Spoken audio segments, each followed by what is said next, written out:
Hello, good morning everyone.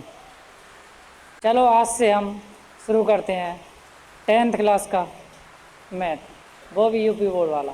कौन सा बेटा? यूपी बोर्ड का।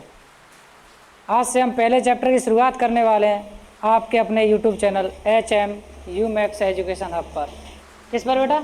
HM एजुकेशन हब पर। अब मेरा नाम है शशिकांत सर। क्या नाम है? शशिकांत सर। तो आज से हम अपना 10th क्लास का मैथ स्टार्ट करने वाले हैं, वो भी हम करेंगे शुरुआत से ही। लेकिन आज हम पहले से हम शुरुआत करेंगे रियल नंबर। कौन सा चैप्टर बेटा? Real number. कौन सा करेंगे? रियल नंबर, वास्तविक संख्या। कौन सा चैप्टर है पहला? वास्तविक संख्या। तो बेटा कोई बात नहीं, अब हम यहाँ से शुरू करते हैं। कौन सा है बेटा? वास्तविक संख्याएं। वास्तविक संख्या।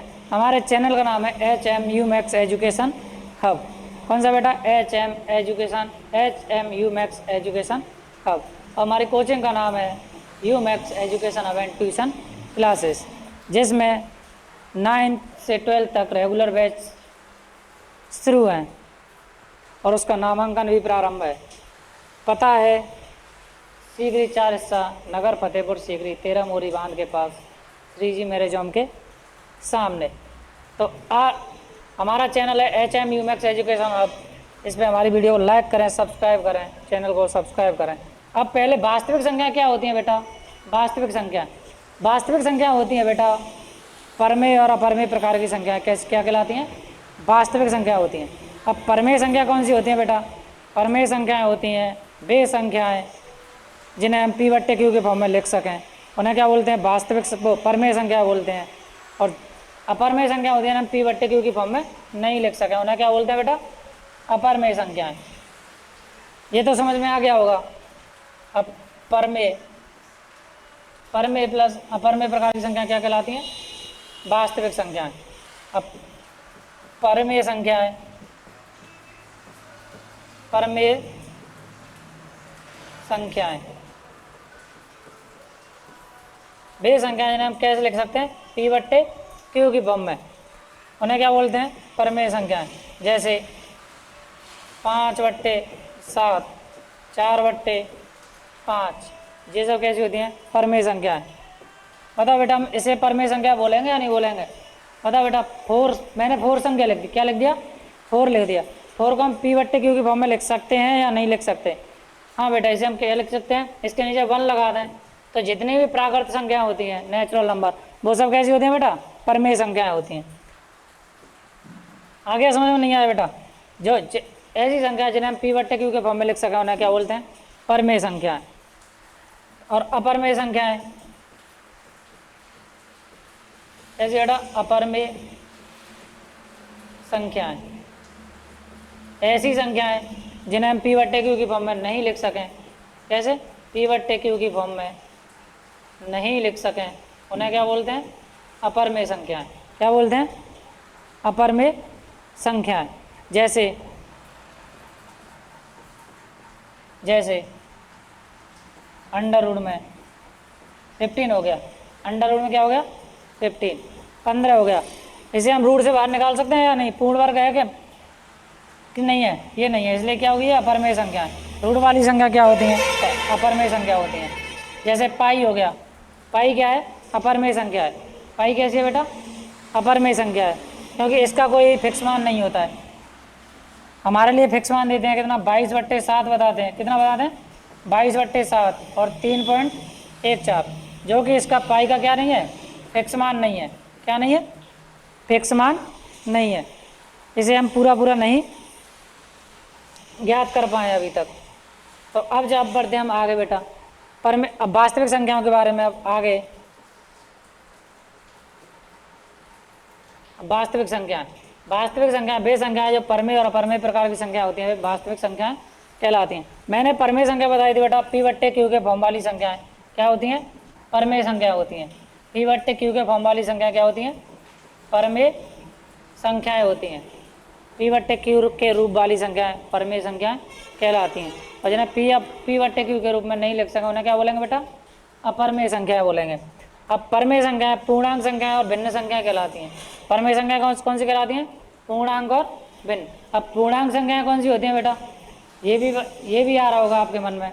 पूर्णांक संख्या होती हैं प्लस वाली, माइनस वाली और साथ में जीरो।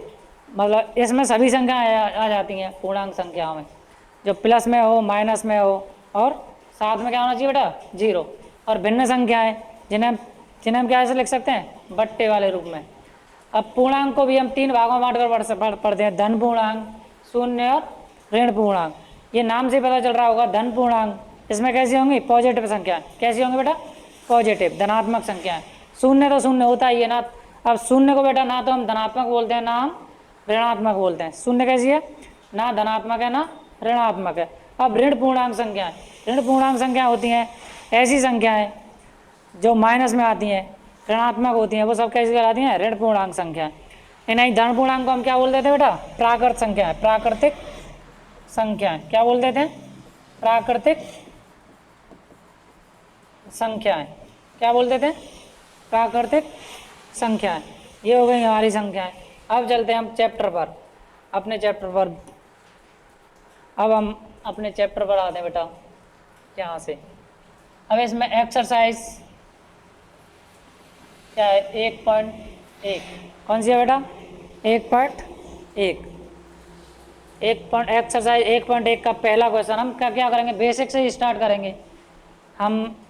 अब हमारे साथ जो विद्यार्थी जुड़े हुए हैं उसमें हमें नहीं पता है कि वो कैसा है, इसलिए हम तो हमारे साथ सभी प्रकार के विद्यार्थी हैं। कुछ निम्न लेवल के हैं, कुछ मध्यम है, कुछ उच्च क्वालिटी के भी हैं। तो बेटा जो निम्न लेवल के हैं, मध्यम है, उनको भी साथ लेकर चलना पड़ेगा हमें। इसलिए मैं ये नहीं समझूंगा कि ये सब आता होगा या नहीं आता होगा। मैं बिल्कुल जीरो से पढ़ाऊँगा। जैसे हमें अब पहला प्रश्न है, निम्नलिखित संख्याओं को अभाज्य गुणनखंडों के गुणनफल के रूप में व्यक्त कीजिए। किसमें व्यक्त करना है बेटा? अभाज्य गुणनखंडों के गुणनफल के रूप में व्यक्त करना। अब सबसे पहले अभाज्य होना चाहिए। क्या पता होना चाहिए? अभाज्य। अभाज्य संख्या क्या होती है? ऐसी संख्याएं। अभाज्य संख्या क्या होती है बेटा? ऐसी संख्याएं जिनमें एक और स्वयं के अलावा किसी अन्य संख्या का भाग ना जाए, वो क्या कहलाती हैं? अभाज्य संख्याएं कहलाती हैं। इसलिए हमें किस में बांटना बेटा? अभाज्य गुणनखंडों में। ऐसी संख्याएं जिनमें एक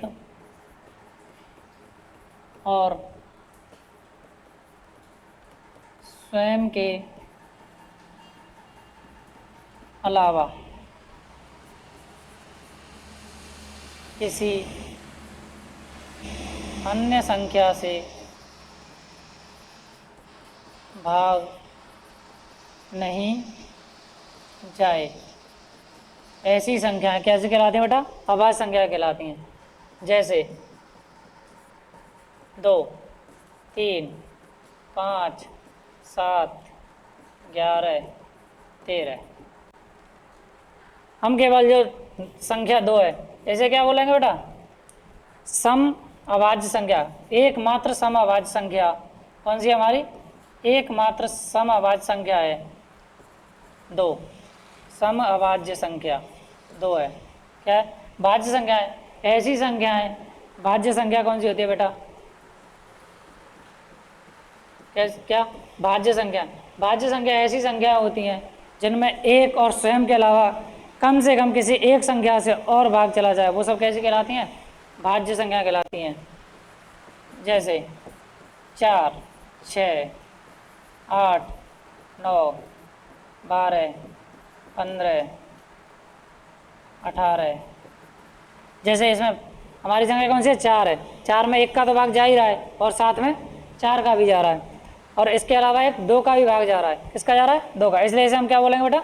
भाज्य संख्या। अब भाज्य संख्या समझ में आ गई होगी, अभाज्य संख्या समझ में आ गई। अब हमें 140, क्या बेटा? 140 140 140 को किस में डिवाइड करना है? अभाज्य गुणनखंडों के रूप में तोड़ना है। किस में तोड़ना है? अभाज्य गुणनखंडों के रूप में तोड़ना है।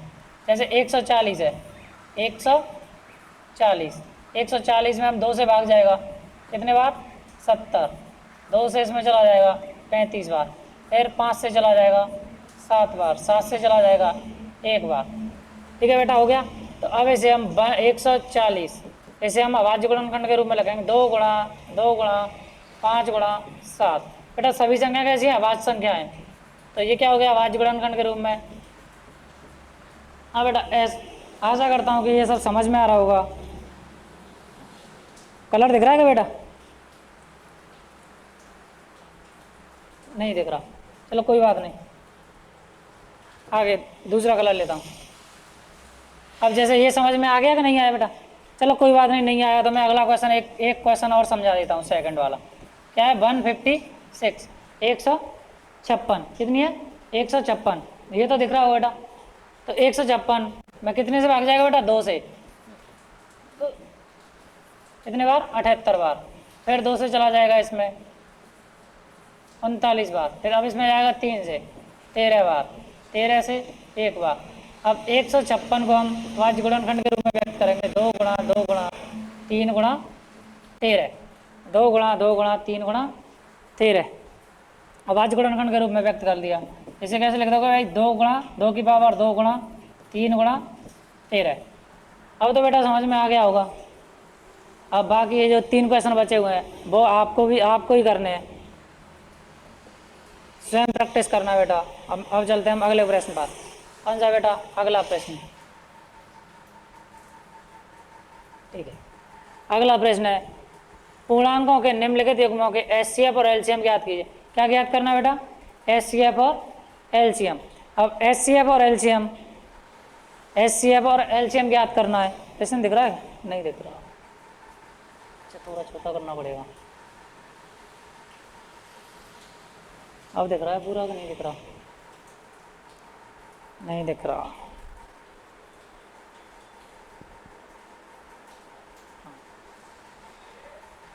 ठीक है बेटा, अब दिख रहा होगा पूरा क्वेश्चन।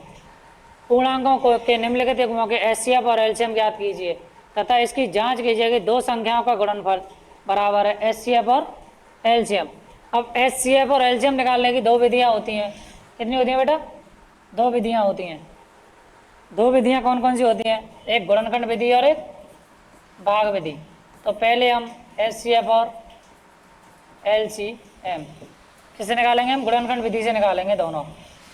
गुणनखंड बेटा दोनों विधियां सिखाऊंगा मैं, पहले गुणनखंड विधि सिखाएंगे। तो अब जैसे 26 और 91, 26 और 91, जैसे 26 है 2 से जाएगा इसमें 13, 13 से 1। जैसे 91, अब 91 में भाग जाएगा, कितने से जाएगा बेटा? 7 से। कितने से जाएगा? 13 7 91। अब इसका क्या निकालना है हमें? एचसीएफ निकालना है। एचसीएफ निकालना है। क्या निकालना है? एचसीएफ निकालना है। तो इसे 26 बराबर 2 गुणा 13, 91 बराबर होगा 7 गुणा 13। अब एचसीएफ निकालने के लिए हम क्या करते हैं? जो दोनों संख्याओं में दो या जितनी संख्याओं का एचसीएफ पूछा हो उन दोनों संख्याओं में जो संख्या कॉमन हो वही क्या होती है? एचसीएफ होती है। क्या होती है? एचसीएफ। जैसे इसमें क्या है? 13 कॉमन है। और एलसीएम निकालने के लिए जो कॉमन संख्या होती है उसे क्या लिख लेते हैं? पहले एक बार बाकी के दोनों संख्याओं को अलग अलग क्या लिख लेते हैं? अलग अलग। तो 13, फिर बचेगा नहीं 2 और 7। तो अब इन तीनों का मल्टीपल कर लेंगे हम। क्या आ जाएगा? हमारा आंसर आ जाएगा। क्या आ जाएगा? एलसीएम निकल आएगा।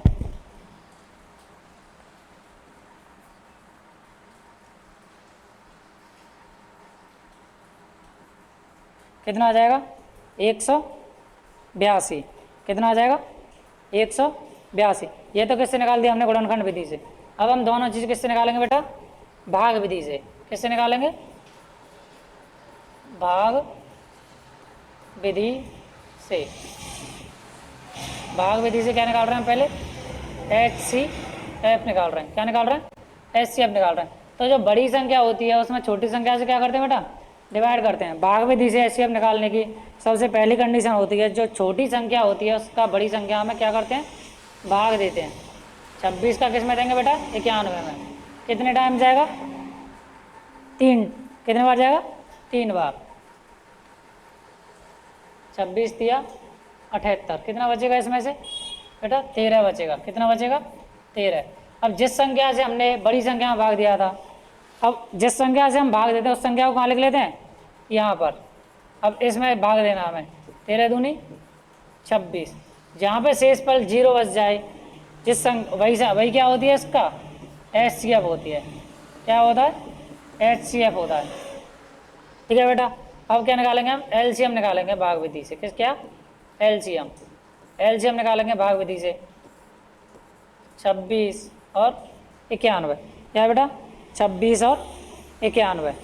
अब 26 में अब हम 2 से पहले देंगे तो 13 बार, और ये 91 ऐसे ही फिर देंगे 7 से 13 बार, और ये 13 बार, 13 से 1 बार और 1 बार।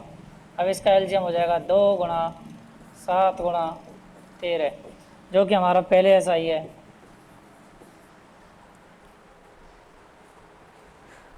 एक 182। बेटा आशा करता हूँ कि दोनों विधियाँ हमारी समझ में आ गई होंगी। नहीं आई हो तो एक बार कमेंट करके ज़रूर बताएं कि सर हमारी ये समझ में नहीं आया। अगर आ गया हो तो हम आगे बढ़ते हैं फिर। अच्छा बेटा नहीं आया तो एक क्वेश्चन और, चलो एक क्वेश्चन और कराते हैं। अब हम क्या लेते हैं, सेकंड वाला क्वेश्चन लेते हैं। क्या लेते हैं बेटा, सेकंड क्वेश्चन लेते हैं हम। 510 और 92। अब इसे मैं एक ही विधि से करूँगा, गुणनखंड विधि से। अच्छा दोनों से सिखाना है, चलो बेटा दोनों से सिखाते हैं, दोनों से करके बताता हूँ। अब ये 510 के हम फैक्टर करेंगे, 2 से जाएगा इसमें 2 बार, 1 बचेगा, 2 5 10, 2 5 10। अब इसमें किससे आएगा बेटा, 3 से चला जाएगा। किससे चला जाएगा, 3 से चला जाएगा। किससे चला जाएगा, 2 से जाएगा, 2 दूनी 4, 2 5 10, 2 5 10। अब 3 से चला जाएगा, 3 अट्ठे 24, 3 पंजे 15। अब इसमें जाएगा 5 से, 5 एकम 5, कितने बचे, 3 5 सत्ते 35, 17 बार, कितने, 1 बार जाएगा। अब क्या है, 92, कितना है 92। 2 से देंगे इसमें, 2 चौक 8, 2 चिक्की 12, 2 23, 2 से जाएगा। अब कैसे आएगा, 23 से, कितने बार, 1 बार, कितने बार, 1 बार। अब इसके गुणनखंड कर लेंगे हम, 510, 2 गुणा 3 गुणा 5 गुणा 17। अब 92 के करेंगे हम बेटा, 2 गुणा 2 गुणा 23। अब इसका HCF निकालेंगे, क्या रहा है बेटा, 2। इसके अलावा कोई संख्या कॉमन है इसमें दोनों में, नहीं है, तो HCF क्या हो गया बेटा, 2। और LCM हो जाएगा 2 गुणा 3 गुणा 5 गुणा 17 गुणा 2 गुणा 23। इनका बेटा अपने आप मल्टीपल करना है। ये क्या हो गया, LCM आ जाएगा। इन सभी का क्या कर लोगे, गुणा कर लोगे तो क्या आ जाएगा, LCM आ जाएगा। चलो अब इसे मैं भाग विधि से करके बता देता हूँ। किससे, भाग विधि से करके बता देता हूँ। बड़ी संख्या में क्या करना है, हमें छोटी संख्या का भाग देना है। क्या करना है, बड़ी संख्या में छोटी संख्या का भाग देना है। तो 92 का भाग देंगे हम 510 में। कैसे देंगे, 510 में, कितने बार जाएगा, 5 बार।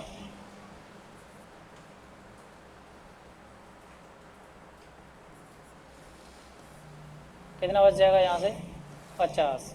फिर देंगे 92 में देंगे 50 का 1 बार, कितना बच जाएगा, 42। 50 में देंगे 1 बार, कितना बच जाएगा, 8। 42 में देंगे हम 8 का 5 बार, कितना बच जाएगा, 2। अब 2 8 में देंगे हम 2 का, कितने बार जाएगा, 4। यहाँ से इस क्या बच गया, 0। तो हमारा HCF क्या हो गया बेटा, HCF क्या हो गया, 2। LCM आप निकाल ही लोगे, जो मैंने विधि बताई थी भाई, LCM निकालने की विधि है। ठीक है बेटा, HCF निकालना आ गया और LCM निकालना आ गया। अब हमें इन दोनों की क्या करनी है बेटा, जांच करनी है। पहले हम पहले वाले प्रश्न की जांच करेंगे। किसकी करेंगे, पहले वाले प्रश्न की। जैसे इसका एलसीएम आया था 182, और HCF आया था इसका 13। किसका वाटा? पहले वाले का। तो पहली संख्या, अब इसका फॉर्मूला होता है पहली संख्या गुणा दूसरी संख्या बराबर LCM गुणा HCF। पहली संख्या गुणा दूसरी संख्या बराबर LCM प्लस LCM गुणा HCF। पहली संख्या कितनी बेटा? 26 गुणा 91 बराबर LCM कितना है? 182। HCF कितना है? 13। 182 गुणा 13। अब इन दोनों का हम क्या कर लेंगे बेटा? मल्टीपल कर लेंगे, तो हमारा क्या आ जाएगा? आंसर आ जाएगा। गुणा करना है बेटा,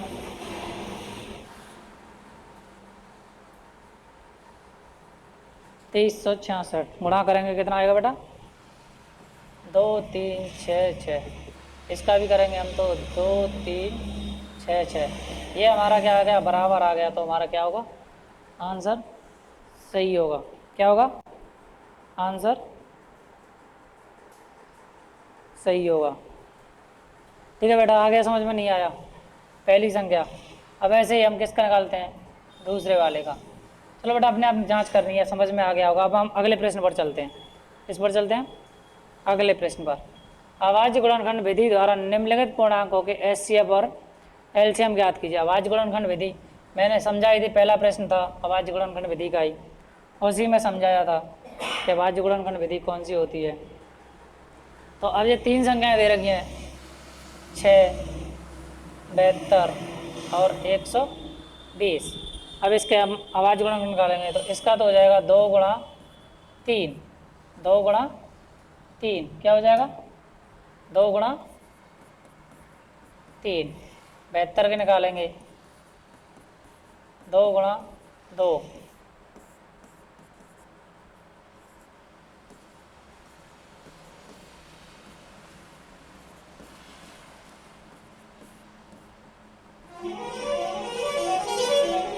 2 गुणा 2 गुणा 3 गुणा 3।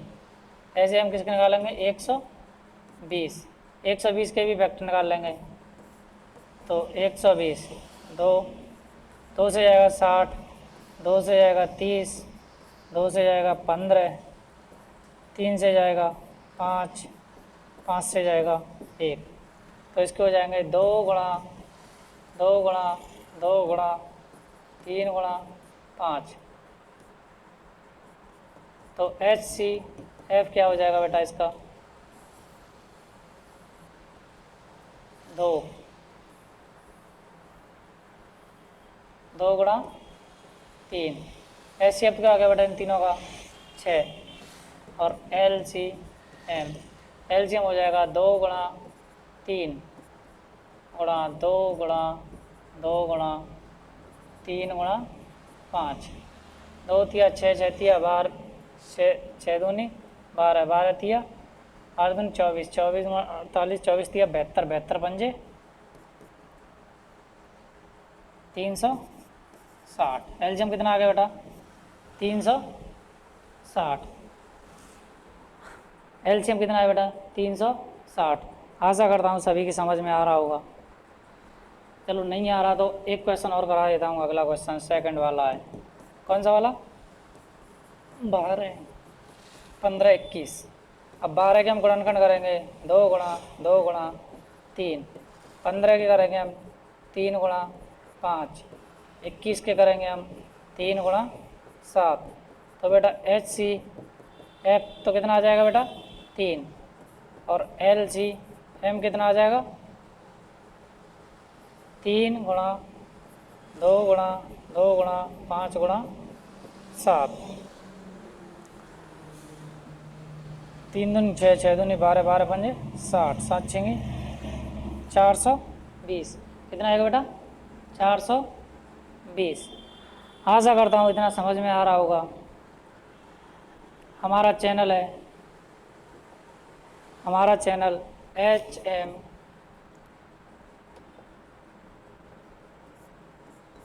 HMU Max